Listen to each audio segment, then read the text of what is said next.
மீகா தீர்க்கதரிசன புஸ்தகம் 3ஆம் அதிகாரம் 8ஆம் வசனத்தை வாசித்து பாருங்கள். மிக அருமையான ஒரு சத்தியத்தை ஆவியானவர் இன்றைக்கு நம்மோடு பேசுகிறார். நானோ யாக்கோபுக்கு அவன் மீறுதலையும் இஸ்ரவேலுக்கு அவன் பாவத்தையும் அறிவிக்கும்படி கர்த்தருடைய ஆவி அருளிய பலத்தினாலும் நியாயத்தினாலும் பராக்கிரமத்தினாலும் நிரப்பப்பட்டிருக்கிறேன். மீகா தான் தேவனால் எதற்கு தெரிந்து கொள்ளப்பட்டேன் என்கிற அந்த மாபெரும் சத்தியத்தை போதிக்கும் தீர்க்கதரிசியாக இருந்தார். யாக்கோபின் சந்ததிக்கு அவர்களுடைய பாவத்தை கண்டித்து உணர்த்தும்படி செய்தார். இஸ்ரவேல் இனத்தாருக்கு அவருடைய பாவங்களை, அக்கிரமங்களை, அநியாயங்களை கண்டித்து உணர்த்தும் மாபெரும் விசேஷித்த தீர்க்கதரிசியாக அவர் இருந்தார். ஆமாம் அன்பானவர்களே, தீர்க்கதரிசிகள் என்று இன்றைக்கும் சொல்லிக் கொள்கிறவர்கள் வெறும் வசதியானவர்களுக்கு, பணக்காரர்களுக்கு, பெரிய பெரிய வியாபாரிகள் வீட்டை தேடி கண்டுபிடித்து அவர்களுடைய சொத்துக்களை பற்றி தீர்க்கதரிசி சொல்வது, அவர்கள் வியாபாரத்தை பற்றி தீர்க்கதரிசி சொல்வது, அதனால் மாதத்துக்கு ஒரு முறை பெரிய ஒரு தொகையை அவர்களிடத்திலிருந்து பெற்றுக்கொள்வது, இப்படிப்பட்ட கிறிஸ்தவ குறிக்காரர்கள், கிறிஸ்தவ பாபாக்கள், கிறிஸ்தவ ஜோசிக்காரர்கள் கிறிஸ்தவ ஊழியங்களில் நிறைய பெருகி இருக்கிறார்கள். கண்ணீர் வடிக்கிறவனுக்கோ, விழுந்து போனவனுக்கோ, வழி தப்பி போனவனுக்கோ, பாவ அக்கிரமத்தில் வாழ்கிறவர்களுக்கோ யாராவது கண்டித்து உணர்த்துகிற தீர்க்கதரிசிகளை பார்த்துருக்கிறீர்களா என்றால் அதுதான் கிடையாது.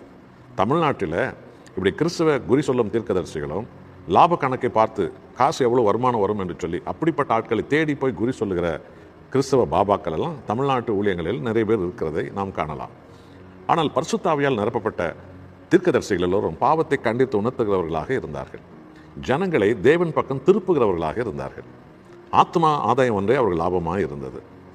தாவீது தவறு செய்ய போது மகாராஜாவான தாவீதின் பாவத்தை நாத்தேன் தீர்க்கதரிசி கண்டித்து உணர்த்தினார். அதுதான் தீர்க்க தரிசனம்.